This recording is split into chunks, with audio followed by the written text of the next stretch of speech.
హైదరాబాద్ లో గణేష్ నిమజ్జనం సందడిగా కొనసాగుతోంది. ఇక నవరాత్రులు పూజలు అందుకున్న గణనాథులు గంగమ్మ ఒడికి చేరుతున్నారు. ఇక ఖైరతాబాద్ మహాగణపతి నిమజ్జనం అయితే పూర్తయింది. భారీ క్రేన్ సహాయంతో మహాగణపతి గంగమ్మ ఒడికి చేరాడు. గణపతి పప్ప మోరియా అంటూ భక్తుల నినాదాలతో ఎన్టీఆర్ మార్గ్ హోరెత్తింది. గతేడాది కంటే ముందుగానే మహాగణపతి నిమజ్జనం పూర్తయింది.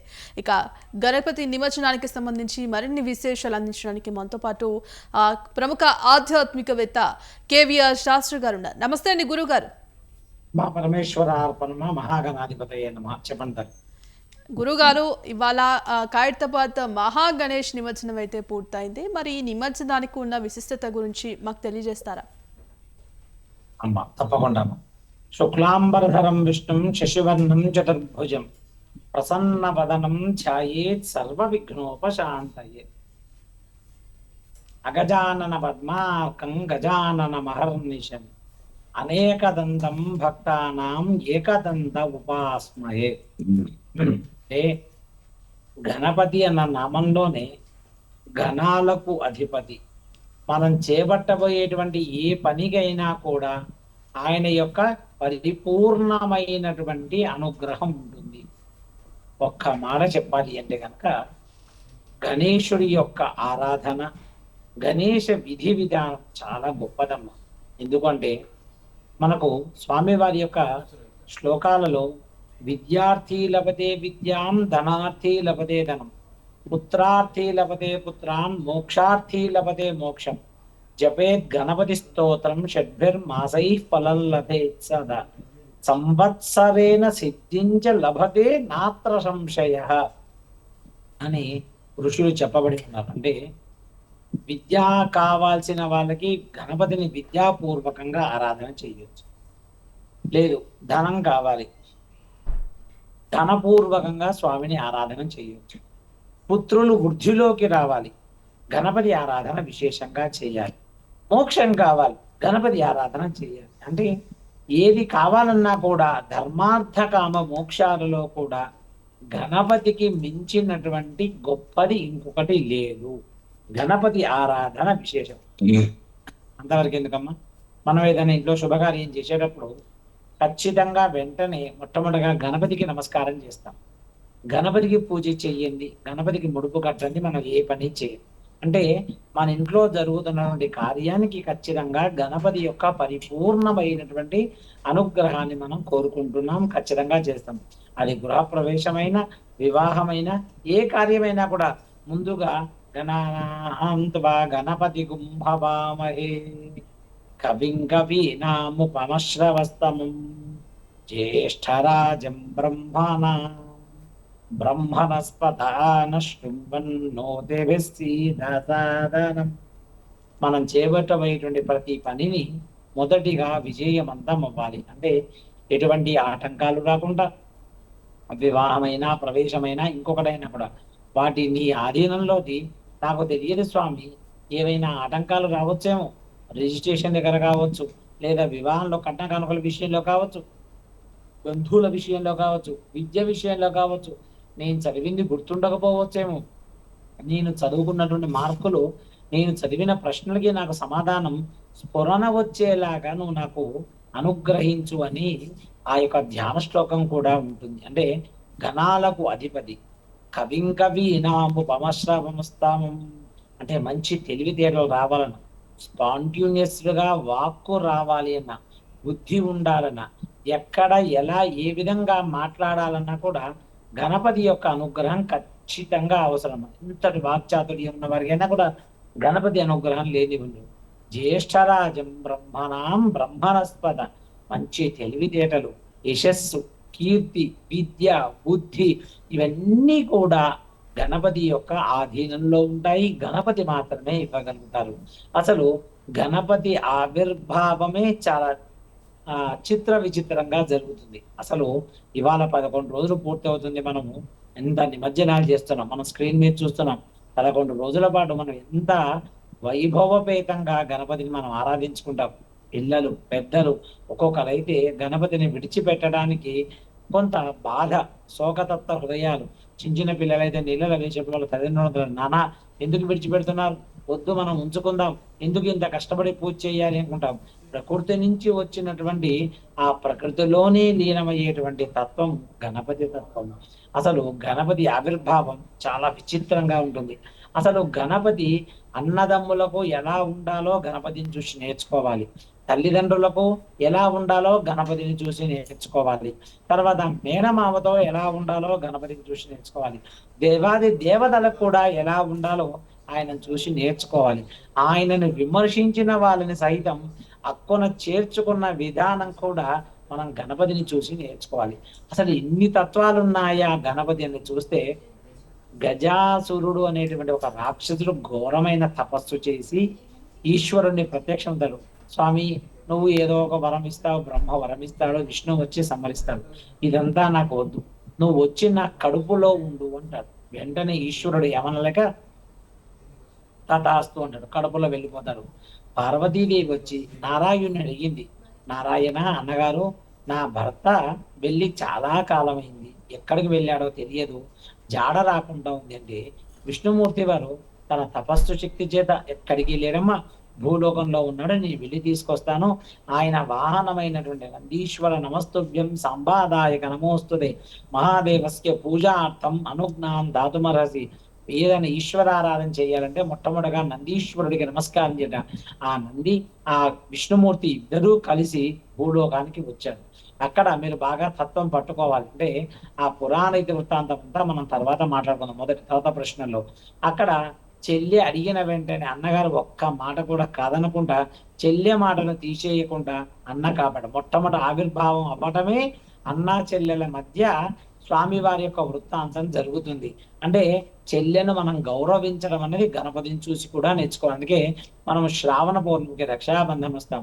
అంటే అన్నగారి యొక్క ఎప్పుడూ క్షేమం కోరాలి. ఏ క్షణం కూడా చెల్లి అసలు ఇంట్లో ఏ స్త్రీ కూడా దుఃఖించరాదు. అందున చెల్లి అన్నగారి విషయంలో, అక్క తమ్ముడు విషయంలో కానీ ఎప్పుడూ దుఃఖించరాదు.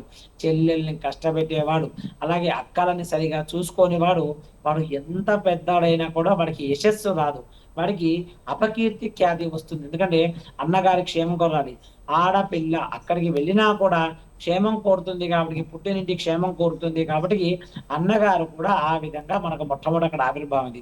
సరే, ఇక తర్వాత వృత్తాంతం అంతా మనకు తెలుసు. భూమి మీదకి వస్తారు, వాళ్ళిద్దరు కూడా ఈశ్వరుని తీసుకొని పైకి వెళ్ళిపోతారు. వెళ్ళే క్రమంలో అమ్మవారు స్నానం చేసి ఒంటి నిండా నలుగు పెట్టుకొని స్వామివారి యొక్క రాక కోసమై, ఎవరి రాక కోసమై, ఈశ్వరుడి యొక్క రాక కోసమై ఎదురు చూడగా స్వామివారు రానే వస్తారు. ఆ బాలుణ్ణి అందంగా తయారు చేస్తారు అమ్మవారు. ఒక పసుపు ముద్దతోటి అందంగా తయారు చేసినప్పుడు మృతం వై ప్రాణ అమృతమావ ప్రాణాన్ ఏవైతాస్తాను, సమస్త ప్రాణకోటికి, సమస్త విశ్వానికి ప్రాణం పోసే ఆ తల్లి బాలుని చూసి అందంగా ఉన్నది అని చెప్పి బాలుడికి ప్రాణం పోస్తుంది. నేను స్నానం చేసి వస్తాను, ఇక్కడ ఉండు, ఎవరిని రానివ్వకు అని చెప్పేసి అమ్మవారి లోపలికి వెళ్తుంది. ఈశ్వరుడు వస్తారు. ఆ తర్వాత మనం వృత్తాంతం చూస్తాం. మన ఇద్దరి మధ్య పాదోపపాదం అవుతుంది. ఆ శిరస్సు ఛేదం అవుతుంది. వెంటనే ఆ దూతలను పంపించి ఉత్తర ముఖాన ఉన్నటువంటి వినాయకుడి యొక్క ముఖం తీసుకొచ్చి స్వామి వారికి పెట్టడం వల్ల ఈశ్వరుని అడుగుతారు అమ్మవారు, ఏంటి స్వామి, అందరి ముఖాలు అందంగా ఉంటాయి, నా యొక్క కుమారుడు ముఖం ఇలా ఉంటే ఎలాగంటే, రేపటి రోజున లోకంలో అగ్ర పూజ్యులు అందుకుంటాడు. అందుకే దీన్ని భాద్రపద మాసాన్ని దైవపక్షము అంటారు. మొదటి 15 రోజులు అంటే రేపటి వరకు దైవపక్షం, తర్వాత పితృపక్షం. ఎందుకంటే దేవుడు తర్వాత తల్లిదండ్రులు, తల్లిదండ్రుల పితృపక్షాలు కాబట్టి ఈ యొక్క దైవపక్షాలలో దేవతను ఋషి పంచమని ఇందులో ఉంటాయి, దుర్వాష్టమి అని ఇందులో ఉంటాయి. చాలా విశేషమైనటువంటి ఈ నవరాత్రులు మనం కేవలం వినాయకులను చూస్తున్నాం. మధ్య మధ్య వచ్చేటువంటి ఉత్సవాలు, తర్వాత శయన ఏకాదశి, పర్వణ ఏకాదశి, ద్వాదశులు, ఇలా అనేకమైనటువంటి పండగలన్నీ కూడా దేవతలకు కూడా ఈ 15 రోజుల పాటు చాలా విశేషంగా ఉంటది. అలా ఆ పిల్లవాడికి ఏనుగు ముఖం పెట్టడం వలన మళ్ళీ ప్రాణోత్క్రమణం ప్రాణం పోసిన తర్వాత అంటారన్నమాట, ఇలాంటి ముఖాన్ని ఎవరు స్వామి ఆరాధించంటే, రేపటి రోజున నీ యొక్క కుమారుడు విశేషమైన ఖ్యాతి పొందుతాడు, లోకంలో అన్ని పూజల్లో తొలి పూజ నీ కుమారుడే అందుకుంటాడని చెప్పి పార్వతీదేవికి వరం ఇచ్చాడు. వరం ఇచ్చిన తర్వాత ఇక్కడ కూడా వృత్తాంతం అంతా చూడండి. ఎవరిని కూడా, జంతువులను కూడా తక్కువ చూడగలరా? అది ఏదైనా కూడా, ఎందుకంటే సమస్త ప్రాణకోటికి ప్రాణేశ్వరి ఆవిడే కాబట్టి ఇక్కడ వినాయక తత్వంలో ఏనుగు యొక్క ముఖం పెట్టుకోవడం వల్ల ఏ ముఖము చూస్తే నీకు ఐశ్వర్యం కలుగుతుందో ఆ ముఖమే వినాయకుడి యొక్క ముఖము. అందుకే ఇంట్లో ఏనుగు బొమ్మలున్న, ఏనుగు ముఖం కలిగిన వాడిని చూసిన, అంటే వినాయకుడిని చూసిన పెద్దలు అంటారు, పూర్వకాలంలో కవులు వృత్తాంతం అంతా రాసేవారు, ఏనుగు ముఖముతోడ కప్పు ఉన్నవాడిని పూజిస్తే ఏదైనా కోరిక నెరవేరునుట. అంటే వినాయకుని పూజించిన, ఏనుగు ముఖం కలిగినటువంటి విఘ్నేశ్వరుని పూజించిన, ఆయనకు ఇష్టమైనటు వెలగ పండు పెట్టినా, లేదా జామ పండు పెట్టినా, లేదా దానిమ్మ పండు పెట్టినా కూడా ఎటువంటి కోరికైనా కూడా నెరవేరుతుందట. అందుకే అంటారు, ఇంట్లో ఏదైనా వాస్తు దోషం ఉన్నా కూడా మీకు వేరే విగ్రహాలు పెట్టరు. శివుడిదో, అమ్మవారిదో, నారాయణుడిదో, రాముడిదో, కృష్ణుడిదో మీకు వాస్తుకు దోషానికి పెట్టరు. గణపతి విగ్రహమై పెడతారు. ఎందుకు పెడతారు చెప్పండి? అంటే వాస్తుని సహితం కూడా పక్కకు జరపగల సమర్థత కేవలం గణపతికి మాత్రమే ఉంది. అంత గొప్ప శక్తి గణపతికి మాత్రమే ఉంది. కాబట్టి ఇక్కడ మనకేమర్థమైంది? రెండవ తత్వంలో ఆయన యొక్క సమస్త చరాచరంలో ఆ యొక్క అందరినీ కూడా పూజించారు. మన ఆయన వాహనం చూడండి, ఎలుక. ఎంత చిన్నగా ఉంటుంది ఎలుక. ఆ ఎలుక వాహనాన్ని కూడా ఆయన పెట్టుకున్నాడు. తర్వాత ఇక ఆ తర్వాత ఆయనకు భాద్రపద శుద్ధ చతుర్థి రోజున, వినాయక చవితి రోజున విఘ్నాధిపత్యం అప్పచెప్పాలనుకున్నప్పుడు దేవతల చుట్టూ అందరు అంటారు, దేవతలు అంటారు, ఎవరికి అప్పచెప్పాలంటే వినాయకుడ, సుబ్రహ్మణ్యేశ్వర. సుబ్రహ్మణ్యేశ్వర స్వామి వారి వాహనం నెమలి కాబట్టి ఆయన చెంగు చెంగున వెళ్తూ అన్ని నదుల్లో స్నానం చేసి వస్తుంటాడు. పాపం విఘ్నేశ్వరుడు వెళ్ళలేకపోతుంటాడు. గజానుడు కదా, కొంచెం లావుగా ఉంటారు కదా, సన్నగా ఉన్నవారు పరిగెత్తినంతగా లావుగా ఉన్నవారు పరిగెత్తారు. అంత మాత్రం చేత వాళ్ళని మనం తీసిపడేయరాదు. మనిషికి ఇక్కడ ఒక గుణం ఉంటుంది, ఎవరిని కూడా తక్కువ అంచనా వేయరాదు. ఎవరి ఎందు కూడా కించిత్ కిదుగా భావం ఉండకూడదు. ఎందుకు అంటే దేవతలు అంటారన్నమాట, నీకు ఎవరి ఎందు ఏ భావం అయితే ఉంటుందో నీకు అదే భావం సంప్రాప్తిస్తుంది. కాలము ఒకరిని తక్కువ చేసి చూస్తున్నావా, ఒకరోజు నువ్వు కూడా ఏదో ఒక సందర్భంలో తక్కువ వాడివే అవుతావు. అందుకే ఎవ్వరి ఎందు కూడా కించిత్ భావం కూడా ఉండరాదు. అదే మనకు విఘ్నాధిపత్యం, విఘ్నేశ్వరుడు మనకు చెప్పినటువంటి సూత్రం. వెంటనే అంటారు, అమ్మా మరి ఎట్లా నా పరిస్థితి అంటే, వాగర్థ వివసంపృక్తౌ వాగర్థ ప్రతిపత్తయే జగత పితరౌ వందే పార్వతీ పరమేశ్వరౌ. తల్లిదండ్రులకు మించిన వాళ్ళు దేవతలు ఎవరు లేరు. గుర్తుపెట్టుకోండి. ఇక్కడ విఘ్నేశ్వరుడు చెప్తున్న ఒక అద్భుతమైన మాట అందరం నేర్చుకోవాలి. తల్లిని ఏడిపిస్తూ, తల్లిని బాధ పెడుతూ, తల్లిని క్షోభ పెడుతూ, తల్లి ఎందు ప్రేమానురాగం లేకుండా కొడుకు కోసం తల్లి ఏడుస్తుంటే ఆమెకి ఏం శ్రేయస్కరం ఉంటుందండి? ఆ కొడుకు వృద్ధిలోకి వస్తాడా? తల్లి భారం అని చెప్పి అనాథాశ్రమాల్లో, అంధాశ్రమాల్లో, వృద్ధాశ్రమాల్లో పడేసి కొడుకు నేను సుదర్శన యాగం చేస్తున్నాను, లేదా రుద్రయాగం చేస్తున్నాను, లేదా నేను సహస్రమోదక గణపతి హోమం చేస్తున్నా, భగవంతుడు అనుగ్రహిస్తాడా? ఒక్కనాటికి అనుగ్రహించడు. దేవుడు గొప్పవాడా, తల్లిదండ్రులు గొప్పవాడా అంటే తల్లిదండ్రులే. అందుకంటారు మాతృదేవో భవ, పితృదేవో భవ. దేవతల తర్వాత కంటే కూడా, దేవతల కంటే ముందు కూడా తల్లిదండ్రులు. ఇక్కడ మళ్ళా మనకు ఒక సూత్రాన్ని నేర్పుతున్నాడు గణపతి. తన మూషిక వాహనం పైన మొదటి ప్రదక్షిణం చేశారు ఆ పార్వతీ పరమేశ్వరు. అందుకే జగత పితరౌ వందే. జగత్తుకు ఎవరయ్యా తల్లిదండ్రులు అంటే పార్వతీ పరమేశ్వరులే. శివాజ్ఞ లేనిదే చీమైనా కుట్టదు. కాబట్టి ఆ యొక్క విఘ్నేశ్వరుడు వాళ్ళ చుట్టూ మొదటి ప్రదక్షిణం చేశాడు, రెండవ ప్రదక్షిణం చేశాడు, మూడవ ప్రదక్షిణం చేసేశాడు, వచ్చేశాడు, నదుల్లో స్నానం చేశాడు. తల్లిదండ్రులకు మించినటువంటి గొప్ప మరొకటి లేదు కదా. తల్లిదండ్రులను చెప్పి ఉన్నాను కదా ఇదివరకు పూర్వంలోనే, తల్లిదండ్రులను బాధ పెట్టరాదు. తల్లిదండ్రులు మన యొక్క ఎదుగుదలకు, వాళ్ళ శ్రేయస్సు కారణం కావాలి, కానీ వాళ్ళ యొక్క ఏడుపు మన మీద ఉన్నా కూడా మనం ఎదగడానికి అది మనకు ఉపయోగపడదు. ఎందుకంటే వీడు కన్న తల్లికే అన్నం పెట్టలేదురా, దేశానికి ఏం పెడతాడు? దేవుడే అంటాడు మొట్టమొదట. అరే ఇంత ఆ యొక్క పట్టెడు మెతుకులు నువ్వు అమ్మకు అన్నం పెట్టలేవే, అమ్మ తల్లిదండ్రి చనిపోయిన తర్వాత వాళ్ళ పైన గోపురాలు కట్టిస్తాను, వాళ్ళ సమాధులకు బంగారం తావడం చేయిస్తాను, వాళ్ళ పేరు మీద 1,000,000 మందికి అన్నదానం చేస్తామంటే భగవంతుడు ఎందుకు యాక్సెప్ట్ చేస్తాడు? మనం అనుకుంటాం మన పిచ్చి. అందుకే తల్లిదండ్రులు ఉండగానే తల్లిదండ్రుల యందు ప్రేమగా ఉండడం మనకు అలవాటు అవ్వాలి. తల్లిదండ్రులను ప్రేమగా చూసుకోవడం రావాలి. అలా చూడని నాడు, అలా తల్లిదండ్రుల యందు ఏ కించిత్ కినుక భావం ఉన్నా కూడా మీరు ఎన్ని రాసి పెట్టుకోండి, నోట్ చేసి పెట్టుకోండి. పిల్లలందరూ కూడా తల్లిదండ్రులను విస్మరించరాదు.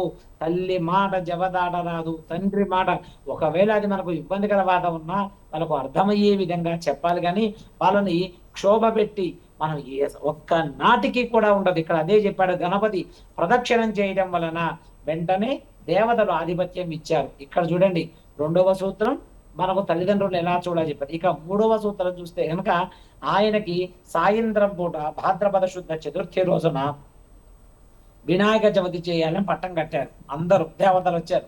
మన ఇళ్లలో వివాహం అయితే, కాస్త ఉన్నవారి వీళ్ళలో వివాహం అయితే ఎక్కడెక్కడ వాళ్ళు చాలా మంది వస్తారు. మరి కైలాసవాసంలో ఒక మహా వేడుక చేస్తున్నారంటే ఎక్కడి నుంచి రావాలి? చాలా గొప్పగా వచ్చారు. అందులో నవగ్రహాలలో చంద్రుడు ఉంటాడు. సరే, చంద్రుడు రేపటి రోజు చంద్రగ్రహణం ఉంది కదా, అలాంటి చంద్రుడు వస్తాడన్నమాట.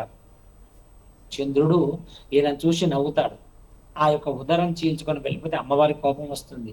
కోపం వచ్చి నా కుమారుని చూసి నవ్వుతాడా అని చెప్పి అసలు చంద్రునే చూడరాదు ఉంటారు. వెంటనే దేవతలందరూ కూడా తపస్సు చేసి, అమ్మా అలా కాదు, అలా చేస్తే ఇబ్బంది అవుతుందని చెప్పి అమ్మవారు మరలా శాప విమోచనం చేసి వినాయక చవితి రోజు చంద్రుని చూడకూడదు అంటారు. అట్లా కూడా కష్టమమ్మా అని నా వృత్తాంతాన్ని చెప్పుకున్న వాళ్ళని, నా వృత్తాంతం ఎవరైతే చెప్పుకుంటారో వాళ్ళకు ఎలాంటి ఇబ్బంది రాదు అని చెప్తారు. అందుకే ఆయనకు మరొక పేరు బాలచంద్రాయ నమః. చంద్రుడిని కూడా అక్కడ పెట్టుకున్నారు. అందుకే చవితి నాడు చంద్రుడు, చంద్రుడు అంత గొప్పవాడు. చంద్రుణ్ణి కూడా తనని చూసి విమర్శ చేసిన వాళ్ళను కూడా దగ్గర పెట్టుకున్నటువంటి తత్వము గణపతి తత్వము. కాబట్టి గణపతిని ఎంత శ్రద్ధగా పూజిస్తే, గణపతిని ఎంత ప్రేమగా ఆరాధిస్తే, ఆయన ఏం కోరుకోడండి మన నుంచి. మనకు చాలా మంది అనుకుంటారు కొత్తిమీరో కరివేపాకో పుదీనానో ఇష్టపడితే మనం కూరల్లో వాడుకోవడానికి ఇబ్బంది ఉండదు. ఆయన ఇష్టపడేది ఏంటో తెలుసా అమ్మ? గరిక. అంటే ఎవరు వాడనటువంటి గరికని ఇష్టపడతారు. మల్లె పూలు వేరే పూలు ఇష్టపడితే మనకు కరువు అయిపోతాయని జిల్లేడు పూలు ఇష్టపడతాడు ఆయన. జిల్లేడు పూలు ఎవరు తలలో పెట్టుకోరు కదా. జిల్లేడు పూలు, జిల్లేడు ఆకులు, గరిక, ఏకవింశతి పత్రాలను, కరవీర కన్నాగ పున్నాగ జాజి పకుల కేతకి చంపకి మాధవి వివిధ కుసుమానిచ, ఇలాంటి పూలను ఇష్టపడి ఆయన తృప్తిగా నవరాత్రులు కూడా ఒక్కొక్క రోజు ఒక్కొక్క తత్వం ఉంటుంది. బాలగణపతి తత్వం, విద్యా గణపతి తత్వం, విజయ గణపతి తత్వం, ఇవన్నీ కూడా ఇంకా కాసేపట్లో మాట్లాడుకుందాం. అంత గణపతి వైభవం ఉంటుంది. అందుకే గణపతి ఉపాసనకి పెద్దగా నియమాలు ఉండవు. పిల్లలు పెట్టవచ్చు, పెద్దలు పెట్టవచ్చు, వాడల్లో పెట్టవచ్చు, వీధుల్లో పెట్టవచ్చు. కానీ మిగతా దేవతలకు అమ్మవారి నవరాత్రి మీరు అలా చేయండి. ఉదయం పూజలు చేయం, సాయంత్రం పూజలు చేస్తా ఉంటే అమ్మవారు అట్లా ఒప్పుకోరు. అమ్మవారి విధి విధానం వేరు, గణపతి విధి విధానం వేరు. గణపతి అందరి ఎంతో ప్రేమగా ఉంటాడు. అంత గొప్ప తత్వం తల్లి గణపతిది. ఎస్ గురుగారు, మరి 9 రోజుల పాటు ఎంతో వైభవపేతంగా కూడా గణపతి నవరాత్రులు అనేవి నిర్వహిస్తూ ఉంటారు.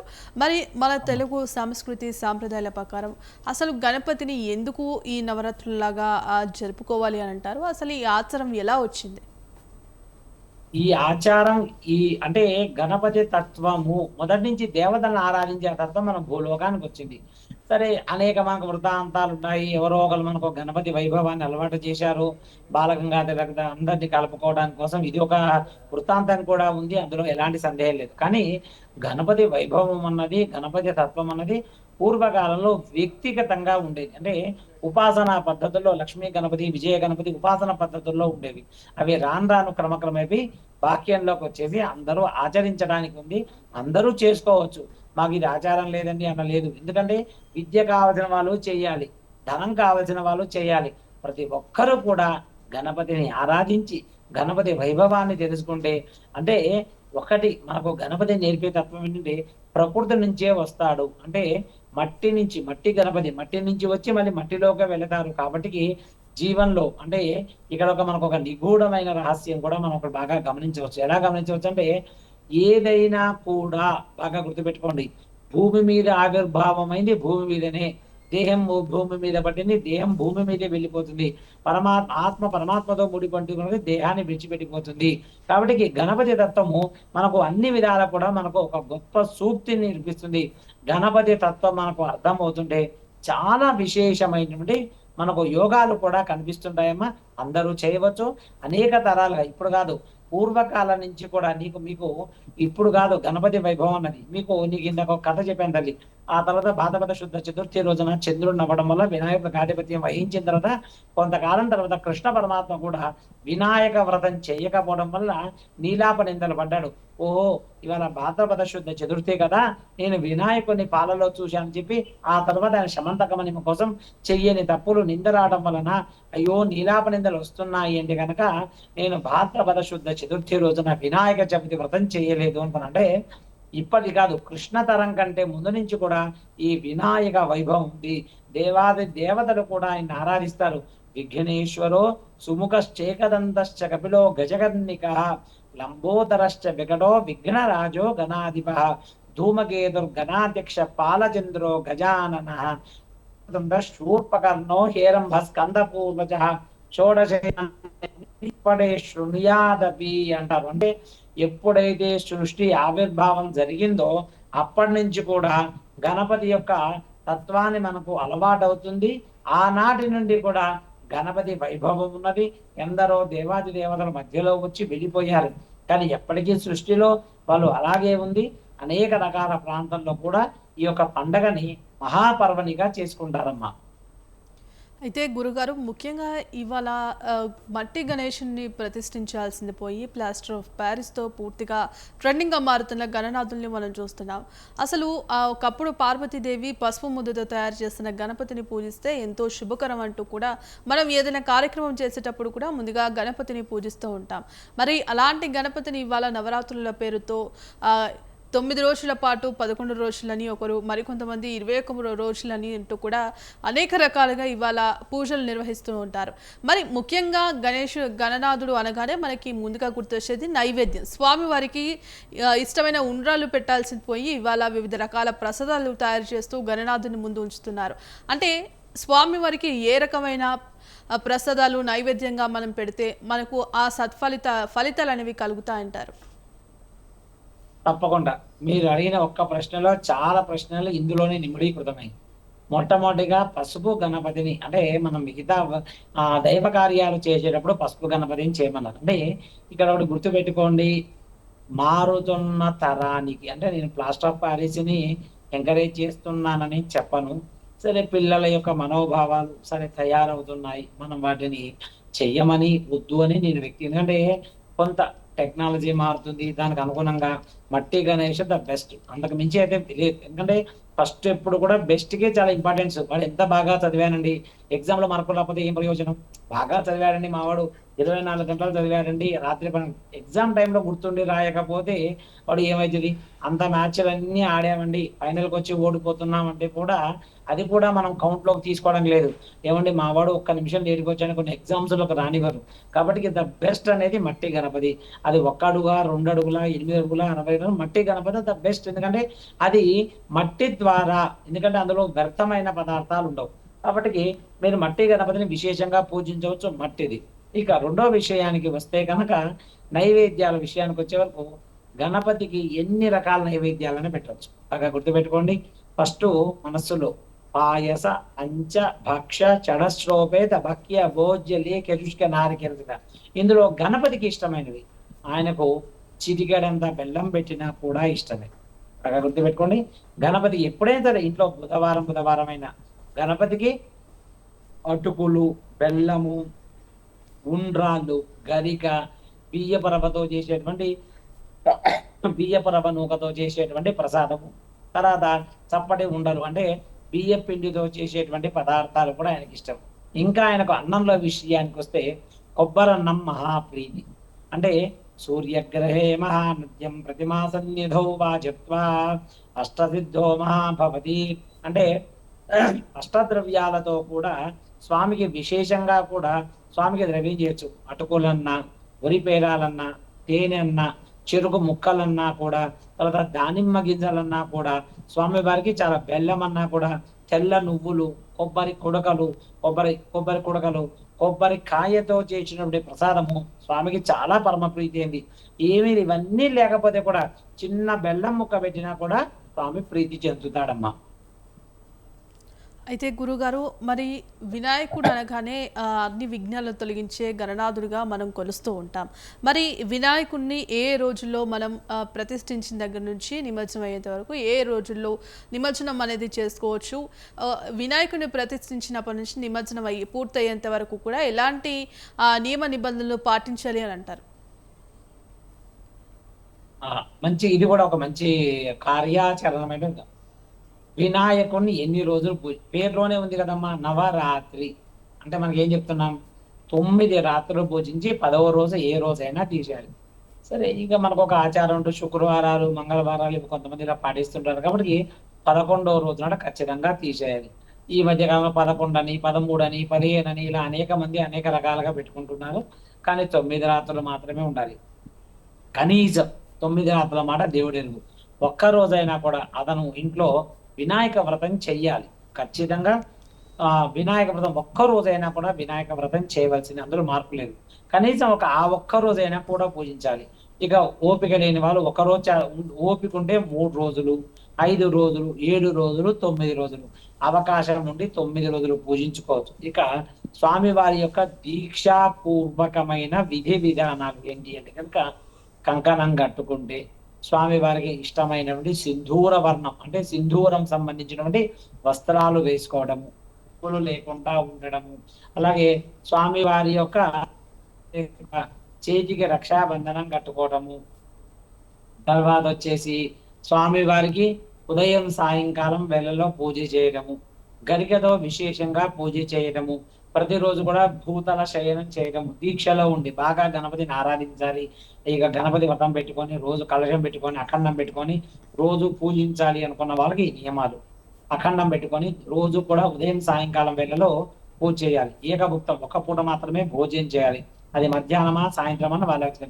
భూతల శయనం అంటే కింద పడుకోవడం, బ్రహ్మచర్యము, భూతల శయనం బ్రహ్మచర్యం పాటించు.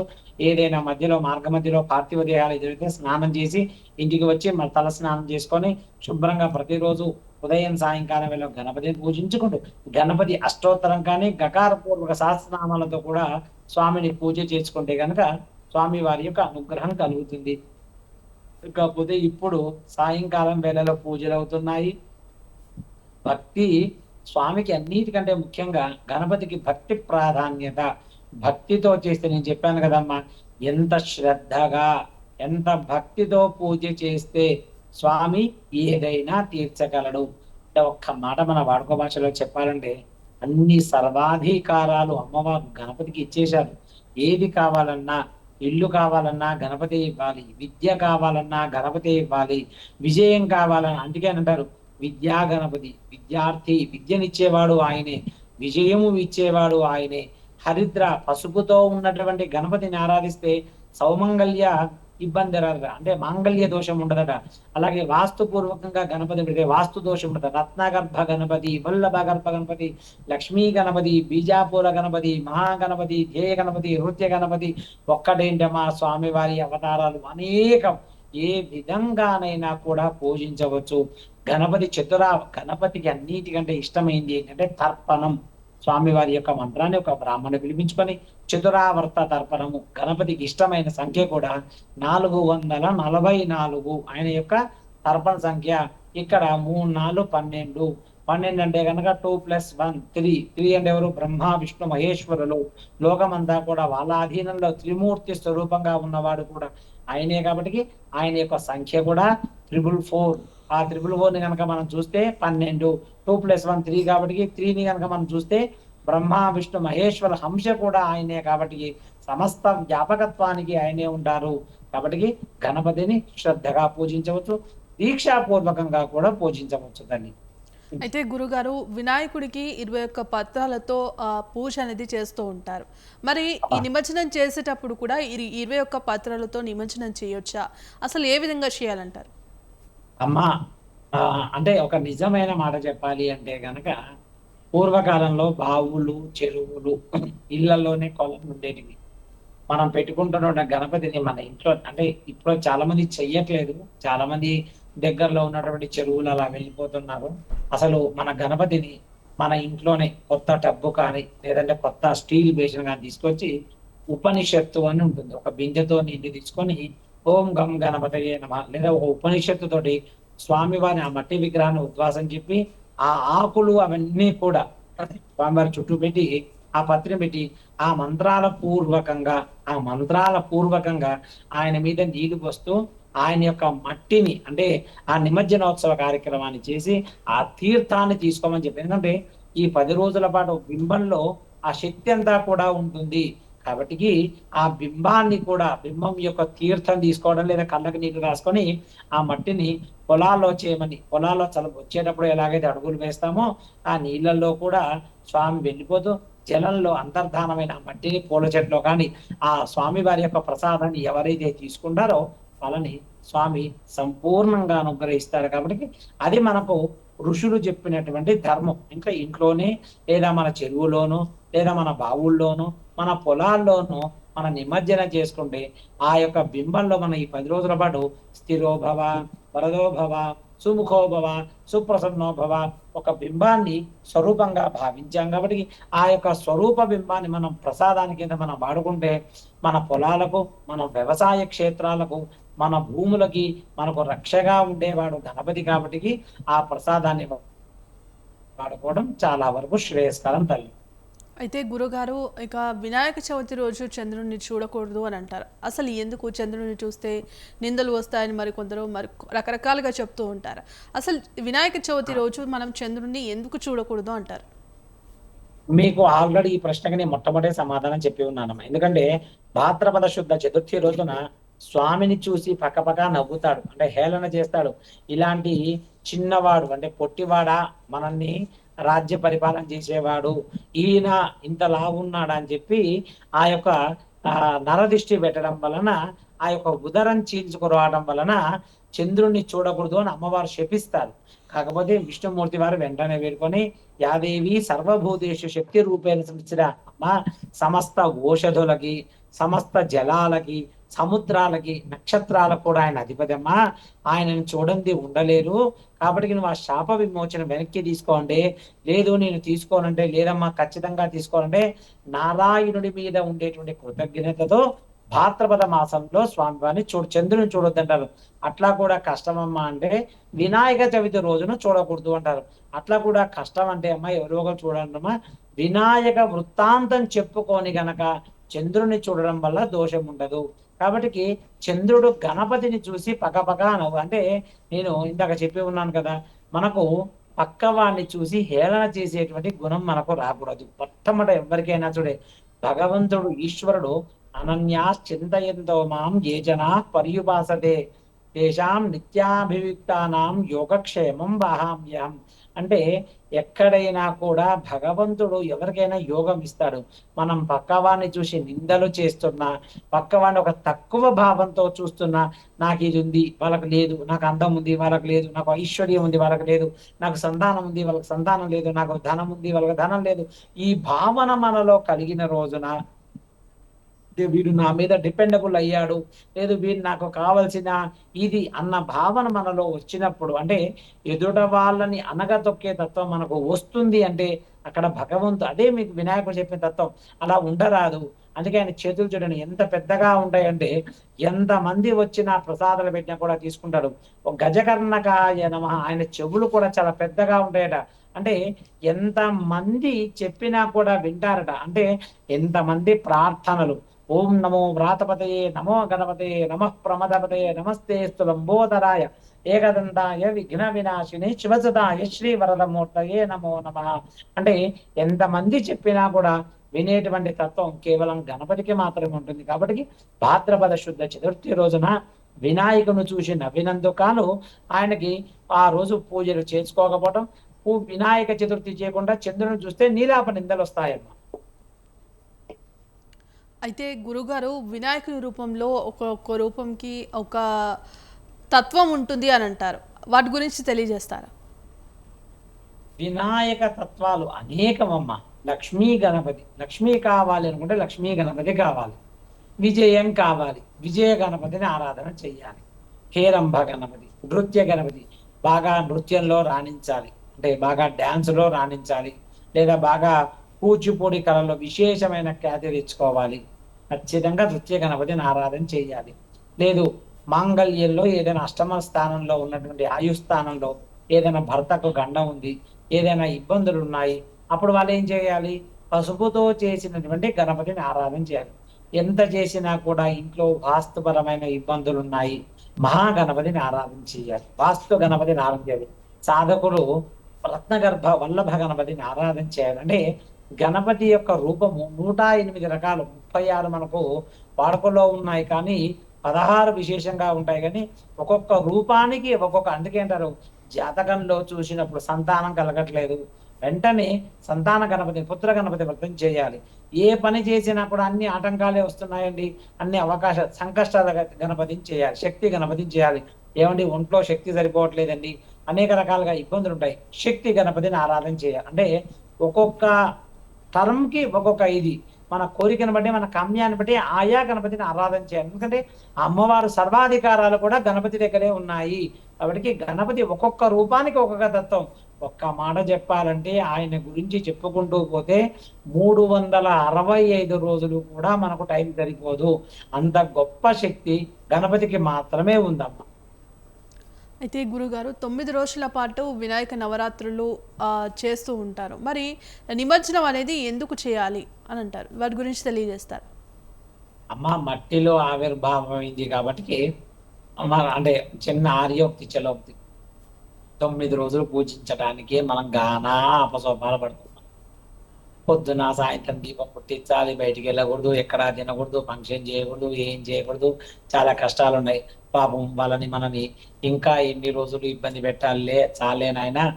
9 రోజులు చేస్తే తల్లి గర్భంలో ఉన్నందుకు 9 నెలలు ఉంటాడు కదా, అలా వీడు 9 రోజులు పూజిస్తే తల్లి గర్భంలో ఉన్న దోషం పోతుంది, సరిపోతుంది, చాలు అని చెప్పి 9 రోజులు మాత్రమే మనకు చెప్పారు. 9, 10, 11 చెప్పారు తప్ప ఇంకా ఎక్కువ రోజులు పూజ చేసి వీడిని అన్ని మానుకొని ఆఫీసులు వ్యక్తిగత కార్యాలన్నీ మానుకొని ఉన్నామని ఎక్కడా చెప్పలేదు. 9 రోజులు సరిపోతుందమ్మా, సరిపోతుంది. అక్కడికే మనకు కావాల్సినటువంటి ఇచ్ఛాశక్తి, జ్ఞానశక్తి, క్రియాశక్తి కూడా స్వామివారు మనకు ప్రసాదిస్తారు తల్లి. అయితే గురుగారు ఇప్పుడు ఈ మధ్య కాలంలో నిమజ్జనం అనగానే పెద్ద పెద్ద డీజే సౌండ్స్తో నిమజ్జనం చేస్తూ ఆటపాటలతో వెళ్తున్నారు. అసలు సరైన పద్ధతిలో ఎవరు దాన్ని ఆచరించట్లేదు. మన తెలుగు సంస్కృతి సాంప్రదాయాల ప్రకారం ఒక ఆచారం ప్రకారం అనేది చేస్తూ ఉంటారు. ఈ మధ్య కాలంలో అవేవి జరగడం లేదు, ఎందుకంటారు? మనము ఈ యొక్క ప్రపంచంలో పాశ్చాత్య పోకడ దేశంలో మనం అందరం ఉంటున్నాం. అంటే అందరం అన్ని రకాల టెక్నాలజీని వాడుకుంటున్నాం. సరే, నేను దాన్ని తప్పు అని చెప్పడానికి ప్రాధాన్యత చూపించదలుచుకోలేదు. ఎందుకంటే నలుగురు నడిచేటువంటి దారిలో మనం నడిస్తేనే మనం విజేతలుగా ఉంటాం. కాదు నేను ఒక్కని కొత్త దారిలో పోతాను కాదు. మనకు ఋషులు చెప్పింది ఏంటంటే శాస్త్రీయ సంగీతంతో, నృత్య మేళాలతోటి స్వామిని ఒక విశేషంగా ఆ భక్తి పాటలతోటి స్వామి నామస్మరణ. అసలు ఇవన్నీ కూడా ఈ మధ్య కాలంలో నాకు తెలిసి ఉన్న తర్వాత అంటే 15-20 సంవత్సరాల నుంచి మాత్రమే, మరి ఒక 10 సంవత్సరాల నుంచి విపరీతమైనటువంటి ఈ డీజే కల్చరల్ ఇవన్నీ కూడా బాగా పెరిగింది. పూర్వకాలంలో ఇంత ఆర్భాటాలు లేవమ్మా. ఒక 20 సంవత్సరాల క్రితం ఎవరింట్లో వాళ్ళు పెట్టుకునే వాళ్ళు, తర్వాత ఎవరింట్లో వాళ్ళు ఆరాధన చేసుకునే వాళ్ళు. 1-3 రోజుల్లో పెట్టుకొని 30 సంవత్సరాల క్రితం చూసుకోండి, అక్కడ వరకు భక్తితో కోలాటము లేదా సన్నాయి మేళంతో ఏదో ఒక డబ్బులతో తీసుకెళ్ళడం, జై బోలో గణేష్ మహారాజ్కి జాయ్ అనుకుంటూ లేదా గణపతి బప్ప మోర్య అనుకుంటూ తీసుకెళ్లి నిమజ్జనం చేయడం అనేది పూర్వకాలంలో ఉండేది. సరే, ఈ మధ్య పిల్లలు పెరుగుతున్నారు, వాళ్ళు కూడా ఈ యొక్క టెక్నాలజీని వాడుకుంటున్నారు. కాబట్టి దీన్ని మనం తప్పు అనే దానికంటే కూడా ఇంకా శాస్త్రబద్ధంగా, హితంగా చేస్తే ఇంకా శ్రేయస్కరం. ముఖ్యంగా శాస్త్రహితంగా చేయాలి. శాస్త్ర విరుద్ధంగా చేయడం, తాగి ఎగరటాలు గణపతిని, ఎందుకంటే అంత భక్తి శ్రద్ధలతో పూజ చేసి అలా స్వామివారి మీదకి ఎక్కడము, ఆయన ముంచేటప్పుడు ఇసిరేయడము, ఇవన్నీ కించిత్ బాధ కలుగుతున్నమాట వాస్తవం. ఎందుకంటే అంతర్లీనంగా చూస్తే ధనాదీన్ పూర్వముచ్చార్య గగార పూర్వ రూపం అకారో మధ్యమ రూపం మనస్వారశ్చాంతి రూపం బిందురుత్త రూపం నాదసంధానం సగంభిదా సంతి సైషా గణేశీ విద్య గణక ఋషి అని వేదం చెప్పబడింది. అంటే ఆయన ఎలా నిమజ్జనం చేయాలో ఉపనిషత్తు చెప్పబడి ఉంది. కానీ మనం అలా చేయట్లేదు, ఇసిరేస్తున్నాం. ఆ ఇసిరేసే క్రమంలో ఆయన చేతులు ఇరుగుతున్నాయి, తొండం విరుగుతుంది. కొన్ని చోట్ల మనం చూస్తున్నాం అది ఎక్కి తొక్కుతుంటారు. అంత కొంత భక్తితో ఉన్న వాళ్ళకి అది కొంత భయంకర వాతావరణం కనిపిస్తుంది. ఎందుకంటే వాడు అప్పటి వరకు వాడికి అదే వృత్తి ఉండదు కాబట్టి వాడు వచ్చి ఎలాగైనా కూడా వాడు అలాగే ఉంటాడు కాబట్టి వాడికి ఏమి ఇబ్బంది ఉండదు, వాడికి ఏమి ఉండదు. కానీ మనకు కొంత బాధ ఉంటుంది కాబట్టి నిమజ్జనాలు కూడా కాస్త జాగ్రత్తగా భక్తితో చేయడము, ఎందుకంటే దానివల్ల ఉపద్రవాలు వచ్చేటువంటి అవకాశం ఉంటుంది తల్లి. కాబట్టి భక్తితో గనక గణపతి నిమజ్జనం చేయడము, గణపతికి వేసేటువంటి ప్రతీది కూడా విశేషం. ఆ మంత్రంలో మనకు మంత్రార్థం తెలియకపోవచ్చు. ఆ పూజారి గారు వచ్చి కలశం పెట్టి, అఖండం పెట్టి, నవగ్రహారాధన చేసి, లేదా నక్షత్రాల ఆవాహన చేసి ఆయనకు ఒక్కొక్కటి ప్రతిరోజు కూడా గణేశాయ నమః పాదో పూజయామి, ఏకదంతాయ నమః ఉల్పో పూజయామి. ఆయన యొక్క ఆవరణలో ఇప్పుడు మనం మన యొక్క స్వతంత్ర టీవీ ఒక పక్క స్క్రీన్ లో చూస్తున్నాం. ఆ యొక్క లంబోదరుడు ఇంత ప్రశాంతంగా ఒక్కొక్క రూపంలో ఆయన ఆవిర్భావం అయి ఉంటుంది. ఒక్కొక్క అవయానికి ఒక్కొక్క మంత్ర దేవతలు ఉంటారు. ఆ దేవతలు విగ్రహం నుంచి వెళ్ళిపోరమ్మా, దాన్ని ఆశించి ఉంటారు. కాబట్టి నిమజ్జనం అయ్యేదాకా మట్టి అందులో కలిసేదాకా దేవతలు ఉంటారు. కాబట్టి కొంత భక్తి పూర్వకంగా చేస్తే ఇంకా శ్రేయస్కరము. ఇంకా పూజలు ఎలాగైతే చేస్తున్నారో నిమజ్జన కార్యక్రమాలను కూడా అంత శ్రద్ధగా, అంటే ఒక విషయం గుర్తుపెట్టుకోవాల్సింది అంటే మనకు ఈ వినాయక నిమజ్జనం అంటే యావత్ ప్రపంచం అంతా కూడా తిరిగి మన వైపు చూస్తుంది. అందులో ఎలాంటి, ముఖ్యంగా భాగ్యనగరం లాంటి ప్రాంతంలో వినాయక నిమజ్జనం అంటే పిల్లలు పెద్దలు అసలు ఎంత కోలాహలం, అసలు ఉత్సాహంగా హాలిడేస్ ఇచ్చేస్తున్నారు. ఆ రోజులకి వెళ్ళము ఉంటున్నారు. చిన్న పిల్లలు సైతం బయటకు వచ్చి నృత్యాలు ఇవన్నీ చేస్తున్నారంటే ఒక భక్తి, కొంచెం దాన్ని ఇంకా భక్తిపూర్వకంగా చేస్తూ ఆ నిమజ్జన కార్యక్రమంలో విసిరేయకుండా ఆయన చేతులు తెచ్చేటప్పుడు ఎంత శ్రద్ధ, ఒక్కటి గుర్తుపెట్టుకోవడం అని ఒక్కడే మాట చెప్తాను. తెచ్చేటప్పుడు ఏదైనా చెయ్యి ఇరిగితే మనం పూజ చేస్తామా? చెయ్యం కదా. తెచ్చేటప్పుడు ఎంత శ్రద్ధగా తీసుకొస్తున్నామో అలాగే వదిలిపెట్టేటప్పుడు కూడా అంతే శ్రద్ధగా, ఒక వస్తువు మనం దగ్గర నుంచి తెచ్చుకున్నాము, ఆ వస్తువుని ఎంత శ్రద్ధగా ఇవ్వాలి. అలా కాకుండా ఆ వస్తువు వాళ్ళు చూడట్లేదు, నా ఇష్టం వచ్చినట్టు చేస్తానంటే పైన ఒకడు ఉంటాడు కదా, చూస్తుంటాడు కదా. వాడు మనం ₹1 వస్తువు పాడు చేస్తే వాడు ₹100 వస్తువు పాడు చేస్తాడు. బాగా గుర్తుపెట్టుకోండి, అన్వయం చేసుకోవాలి. కాబట్టి అమ్మవారి దగ్గర నుంచి శ్రద్ధగా నువ్వు తీసుకొచ్చావా, శ్రద్ధగా అప్పచెప్పావా అమ్మవారి యొక్క, అలా కాకుండా చేతులు ఎరగొట్టి, కాలు ఎరగొట్టి, తొండం ఎరగొట్టి, ఇష్టం వచ్చినట్టుగా ఇష్టానురాతిలో చేస్తే తల్లికి కోపం వస్తుంది. ఆ తల్లికి కోపం వస్తే తర్వాత జరిగేటువంటి పరిణామాలు వేరు. కాబట్టి భక్తి శ్రద్ధలతో ఆయన యందు ప్రేమగా స్వామిని నిమజ్జనం చేసుకోండి. నిమజ్జన ఉత్సవాల్లో పాల్గొండి. ఎంతో వైభవపేతంగా అనేక రాష్ట్రాలలో చాలా విశేషంగా చేస్తారు. ముఖ్యంగా మనకు తెలుగు రాష్ట్రంలో భాగ్యనగరంలో ముఖ్యంగా ఎంత శోభాయమానంగా ప్రభుత్వం ప్రతి క్షణం అడుగడుగున పోలీస్ భద్రత ఏర్పాటు చేసి, అక్కడ బయలుదేరిన దగ్గర నుంచి నిమజ్జనం దాకా పోలీసు వాళ్ళు మనకు తోడుంటూ డైరెక్షన్లు చెప్తూ, మీడియా కూడా విపరీతంగా అయిన తర్వాత ఏ రూట్ లో వెళ్ళాలి ఇవన్నీ కూడా మన కోసం అనేక మంది అధికారులు చాలా శ్రమిస్తున్నారు. ఎంత శ్రమిస్తున్నారంటే నాకు తెలిసి వాళ్ళు ఒక 4-5 రోజులు ఈ నిమజ్జనం ముందు నుంచే, ఒక వారం 10 రోజులు ముందు నుంచే, తర్వాత వాళ్ళు ఎంత కష్టపడుతున్నారంటే కేవలం మన కొరకి భక్తితో చేసుకుంటాం, శ్రద్ధగా చేసుకుంటాం. అధికారులకు, ప్రభుత్వ పెద్దలకు, పోలీస్ వారికి, పాత్రికేయ మిత్రులకు సహకరించి వినాయక నిమజ్జనాన్ని అద్భుతంగా చేసుకోవడం వలన భక్తి ప్రపత్తులతో కూడా మనకు ఈ యొక్క పండగ వెల్లివిరుస్తుంది. అయితే గురుగారు, ముఖ్యంగా అన్ని విఘ్నాలను తొలగించే గణనాథునికి వివాహం అయిందని మరికొందరు, కాలేదని మరికొందరు అని ఇలా అనేక అపోహలు ఉన్నాయి. వీటి గురించి తెలియజేస్తారా? వినాయకుడికి వివాహం కాలని ఎవరు చెప్పారమ్మా? ఖచ్చితంగా అయింది. సిద్ధి బుద్ధి సహిత ఆయనకి భార్యలు ఇద్దరు, సిద్ధి బుద్ధి, ఇద్దరు కుమారులు కూడా. క్షేమ లాభం, అందుకే అంటారు క్షేమంగా వెళ్ళి లాభంగా రా అంటారు. సిద్ధి అంటే స్థిర లక్ష్యం, బుద్ధి అంటే బుద్ధి అంటే దాన్ని మనం తెలుగులో చెప్పుకోవాలంటే బుద్ధి ప్రచోదనము. అంటే మన శరీరంలో ఏ అవయమైనా కూడా బుద్ధి మనకు తెలియపరుస్తుంది. వివాహమైందమ్మా, సిద్ధి బుద్ధి సమేత మహాగణపతి వరసిద్ధి వినాయకుడు. ఆయనకు ఇద్దరు కుమారులు కూడా ఉన్నారమ్మా, వాళ్ళిద్దరే క్షేమలాభులు. కాబట్టి గణపతి ఏమి బ్రహ్మచారి కాదమ్మా, ఖచ్చితంగా అది బ్రహ్మచారి తత్వం కలిగిన వాడు, అందులో సందేహం లేదు. మొదట్లో నాకు వివాహం వద్దు అనుకున్నాడు. ఆ తర్వాత తులసి చేసుకోమంటే నేను చేసుకోనందుకు తులసి శాపం పెట్టింది. నన్ను వివాహం చేసుకోనందుకు నీకు ఇద్దరు భార్యలు వస్తారు అని చెప్పిన తర్వాత ఆ ఇద్దరు భార్యలే సిద్ధి బుద్ధి. కాబట్టి గణపతికి వివాహం అయిందమ్మా, అందులో ఎలాంటి ఆలోచన లేదు. ఈ అనేక చోట్ల వినాయక కళ్యాణాలు జరుగుతున్నాయి. కాణిపాకం లాంటి మహాక్షేత్రంలో ప్రతినిత్యం వినాయక ఉత్సవం జరుగుతుంది. వారి యొక్క ప్రవర కూడా ఉంది అమ్మా. కాబట్టి ఎలాంటి డౌట్ లేదు. అయితే గురుగారు, ముఖ్యంగా ఇవాళ గణపతి నవరాత్రుల్లో ఎంతో నిష్టగా ఆయా స్వామికి పూజలు చేస్తేనే స్వామి అనుగ్రహం అనేది అన్ని విఘ్నాలను తొలగించి అనుగ్రహిస్తాడు. అలాంటి వినాయకుడి దగ్గర ఇవాళ అంత భక్తి శ్రద్ధలతో కాకుండా ఎక్కడ పడితే అక్కడ వెళ్ళి వచ్చి మరి గణనాథుని దగ్గర కూర్చొని పూజలు నిర్వహిస్తూ ఉంటారు. మరి వాటి వల్ల మనకు కలిగే సత్ఫలితాలు ఏంటంటారు?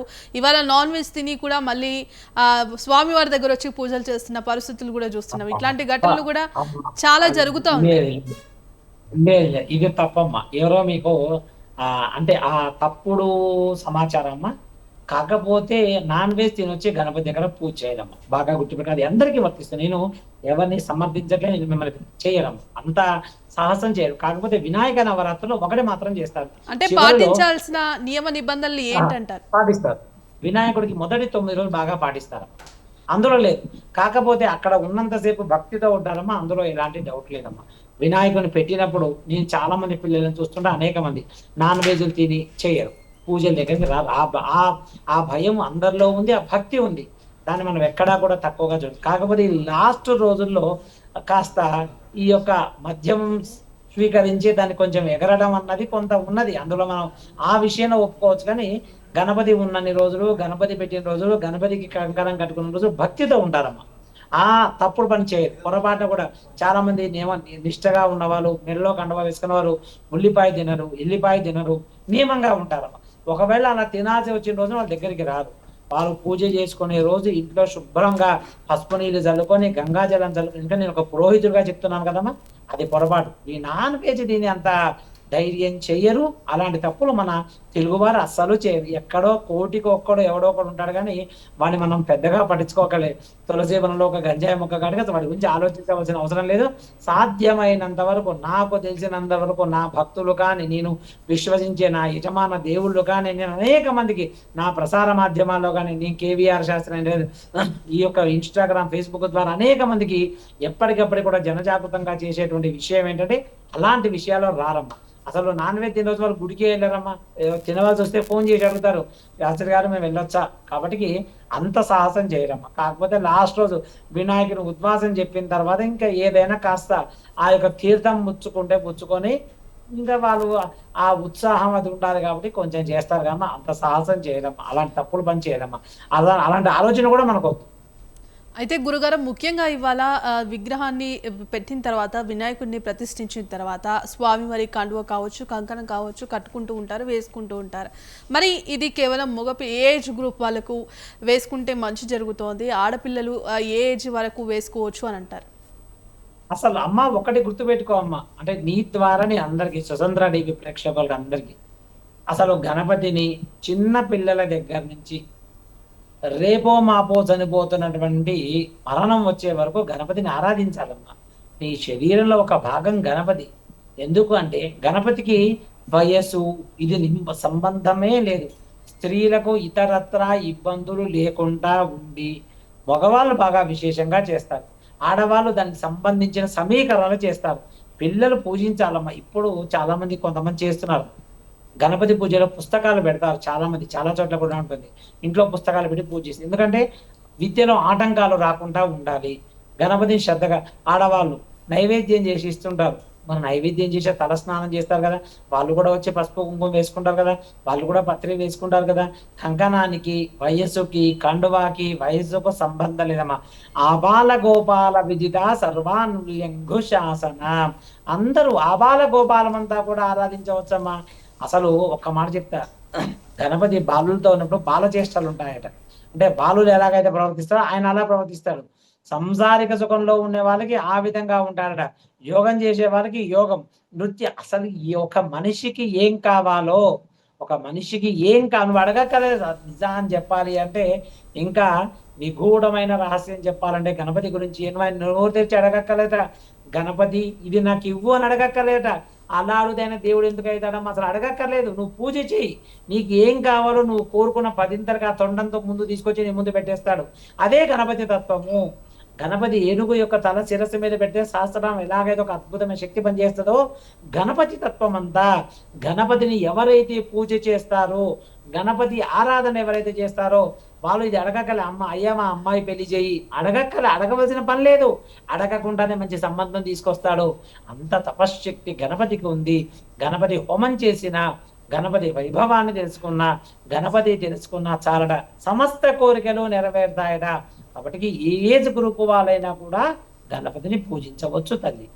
అయితే గురుగారు ముఖ్యంగా ఈ లడ్డు విషయాల్లో కూడా కొన్ని అపోహలు ఉన్నాయి. మరి గతంలో మన తెలుగు సంస్కృతి మన ఆచారం ప్రకారం ఉండ్రాలను స్వామివారికి పెట్టేవారు.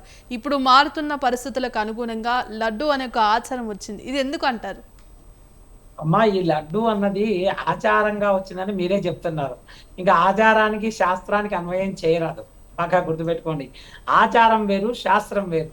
ఆచారం అంటే ఆచార ఇతేది ఆచార. ఆచారం చేస్తున్నాం, ఎవరో ఒకరు అలవాటు చేశారు, ఎవరో ఒకరు ఆ టైంలో ఉండ్రాలు చేసేటువంటి అవకాశం లేకనో, లేదా కొడుములు చేసేటువంటి అవకాశం లేకనో అసలు బయట పదార్థాలు నివేదన చేయరాదు. మనం వండిన పదార్థాలు మాత్రమే నివేదన చేయాలి. ఎందుకు చేయమనంటే, అంటే నా ఉద్దేశంలో నేను ఎవరిని కూడా తక్కువగా చూడాలి, లేదా నేను వేదం ఏం చెప్పబడిందో నేను చెప్పి ఉన్నాను. బాగా గుర్తుపెట్టుకోండి. మీరు ఒక పులిహోర ఉంటుంది సపోజ్‌గా, అది గుడికి పంపిద్దామని మీరు ఫిక్స్ అయ్యారు. మీరు ఆ గుడికి పంపించేసారని చెప్పి మీ పిల్లల చేతనో మీ వారితో ఒక బాక్స్‌లో పెట్టి గణపతికి పంపించేస్తారు. సరే, ఆ రోజు అర్చకుడు కాస్త ఆలస్యంగా అవుతుంది. 10:30, 11 అవుతుంది, నైవేద్యం పెట్టడు. ఆల్రెడీ మీరు 9 గంటలకి మీరు అది మీ పిల్లలకి నైవేద్యంగా పెట్టారనుకోండమ్మా, అది గణపతికి ఎట్లా చెందుతుంది? ప్రసాదం ఒక్కసారి ఎవరికైనా ఒకరికి నివేదన. అయితే మీ పిల్లలకా లేదా గణపతికా? గుర్తుపెట్టుకోండి. అంటే ఇంట్లో చేసినవి మాత్రమే. ఉదాహరణకి లడ్డూ ప్రసాదం చేస్తారు. అందులో మిగిలిందనో, స్వామివారికి చేసిందనో ఇంకా ఇతరత్రా పంచుతుంటారు. కాబట్టి లడ్డూ అనేది గత కొంతకాలం నుంచి ఆచారం వస్తుంది. ఎందుకంటే ఆయనకు తీపి పదార్థం అంటే ఇష్టం. ఉండ్రాళ్ళు ఇవన్నీ పెట్టి సాయంత్రం వెళ్ళిపోయిన ఆయన దగ్గర లడ్డూ ఉంటుంది కాబట్టి, లంబోదరుడు కాబట్టి ఆయన దగ్గర లడ్డూ ఉంటుంది కాబట్టి, ఆ లడ్డూని స్వామివారు ఆ యొక్క ప్రసాదాన్ని స్వీకరిస్తారంటే స్వామి సువాసన చూస్తారు కాబట్టి, స్వామి సువాసన చూసింది కనుక మనం తీసుకోండి. అందుకే ఈరోజు మనం చూస్తున్నాం 35 లక్షలు, 40 లక్షలు, 50 లక్షలు, 70,000, 80,000 లక్షలు పలుకుతున్నాయండి. స్వామివారి యందు ఉండే అటువంటి అచంచలమైన భక్తి, స్వామివారి పాదాల దగ్గర ఉండే లడ్డుకి అంత విశేషము. అది తీసుకుంటే మన గృహంలో మంచి జరుగుతుంది. కాబట్టి లడ్డు వల్ల నష్టమేం లేదమ్మా. లడ్డు విశేషమే. మన శక్తి తారతమ్యం కొద్దీ లడ్డూని స్వామిగా ప్రసాదంగా స్వీకరిస్తే తప్పేం లేదమ్మా. గురుగారికి ఆఖరిగా మా స్వతంత్ర టీవీ ద్వారా భక్తులకు మీరేం చెప్పాలనుకుంటున్నారు? గణేష్ నవరాత్రుల్లో పాటించాల్సినటువంటి నియమ నిబంధనలు ఏంటి? స్వామివారిని ఎలా పూజించాలి? ఎలాంటి జాగ్రత్తలు తీసుకోవాలి? అసలు తప్పకుండా, మీరేం సందేహం ఇస్తారు? తప్పకుండా అమ్మా. ఈసారి మనకు నవరాత్రులు అయిన తర్వాత మనం ఈ లైవ్ కంటిన్యూషన్ చేశాము. భగవంతుడు మీ టీవీ స్వాతంత్ర టీవీ యాజమాన్యం వారు వినాయక నవరాత్రులకు ముందుగా, అంటే ఒక రోజు ముందుగా లేదా ఒక 4-5 రోజుల ముందు మనం ఒక ప్రోగ్రామ్ చేసి నెక్స్ట్ టైం నుంచి స్వతంత్ర టీవీ ద్వారా భక్తులకు ఎలా ఒక మార్గదర్శకం, అంటే ధార్మికంగా ఆ యొక్క తత్వాన్ని మనము మన ఛానల్ ద్వారా మీ ద్వారా మన 10 మందికి తెలియపరిచే ప్రయత్నం చేద్దాం. ఇంకా నవరాత్రులు అయిపోయినాయి కాబట్టి ఇక ఇప్పుడు మనం చెప్పిన వాళ్ళు వినేటువంటి స్థితిలో వాళ్ళు అయిపోయింది. ఆ పండగ ఇంకొక ఆల్రెడీ ఖైరతాబాద్ అయిపోయింది, సాయంత్రం వరకు బాలాపూర్ అయిపోతుంది. ఇక అన్ని వినాయక నిమజ్జనాలు అయిపోయినాయి కాబట్టి ప్రశాంతంగా చేసుకున్నారు. కాబట్టి వచ్చే సంవత్సరం నుంచి అయినా కూడా మరలా వచ్చేటువంటి 2026వ సంవత్సరంలో వచ్చేటువంటి సెప్టెంబర్ 14వ తారీఖు నాడు ఏర్పడబోయేటువంటి వినాయక చవితి రోజున భక్తితో ఒక్కటమ్మా, అసలు ఆ రోజనే కాదు, వినాయక చవితి రోజనే కాదమ్మా, గుర్తుపెట్టుకోండి. అందరికీ నేను చెప్పదలుచుకున్న ఒకటే, ప్రతిరోజు కూడా విఘ్నేశ్వరుడి యొక్క ధ్యానం చెయ్యాలి. శుక్లాంబరధరం విష్ణుం శశివర్ణం చతుర్భుజం ప్రసన్నవదనం ధ్యాయేత్ సర్వ విఘ్నోపశాంతే. ఓం గం గణపతయే నమః. ఉద్యోగం కావాలి, వ్యాపారం కావాలి, మీ జాతకంలో దోషం ఉంది, మీ జాతకంలో ఏదైనా ఇబ్బందికర వాతావరణం ఉంది, ఒక్కసారి మీరు సంప్రదిస్తే మీ జాతకంలో ఏ దోషం ఉంది, ఆ దోషానికి సంబంధించినటువంటి గణపతిని కనుక మీరు ఆరాధన చేస్తే అన్ని కోరికలు నెరవేరుతాయి.